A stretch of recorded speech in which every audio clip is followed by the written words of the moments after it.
Ako nga pala si Hannah Albarracin at ngayon ay papaalam ko sa inyo ang konting impormasyon tungkol sa paaralang Pablo Lorenzo National High School. Ang Pablo Lorenzo National High School ay kilala hindi lamang sa husay nito sa akademiko kundi pati na rin sa pagbibigay diin sa paglilingkod sa lipunan. Ako si Arkel Dasig. Ang Pablo Lorenzo National High School ay isang pampublikong sekundaryang paaralan na itanayo sa DDF Village, Mandog, Davao City. At ang paaralan ding ito ay tinayo noong Agosto 17, 1973. Wow! Sobrang tagal na pala nitong paaralan na ito, no? At ang nakakatuwa pa, ito pa lamang ang nag-iisang pampublikong paaralan dito sa isang komunidad. Ako nga pala si Shino. Ngayon, alamin natin kung sino taga-pangsiwa sa paaralan ito. Ang kauna-unahang palang taga-pangsiwa sa paaralan ito ay si Mr. Wyatt V. Panya, noong 1973 hanggang 1976. Ang kauna-unahang graduate sa paaralang Pablo Lorenzo National High School ay ang batch 1997. Located ang paaralang ito sa Mandog Elementary School, Mukal.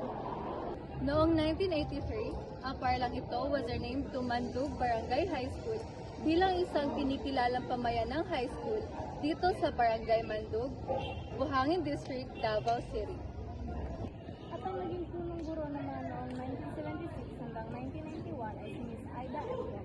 Hanggang na-promote si Miss Aida M. Toma, siya ay pinalitan ni Miss Lolita M. Arsiaga noong 1991 hanggang 2000. Ang kilalang paaralan na Mandog Barangay High School ay muling pinalitan sa pangalan Mandog High School noong 1989 hanggang 1993.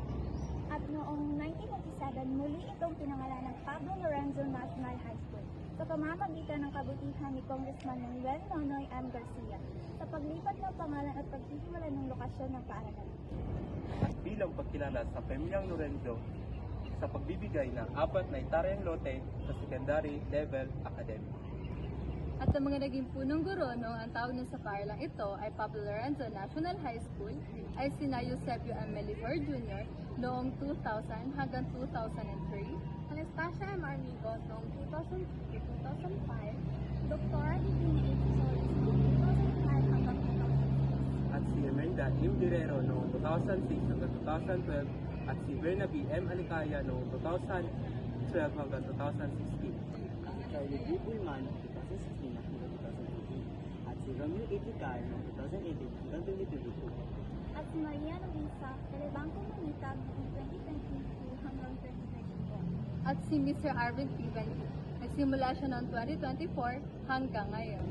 At yun lamang po, naway may nakuha kayo impormasyon tungkol dito sa Pablo Lorenzo National High School. At maraming salamat sa inyong panonood. Bye-bye!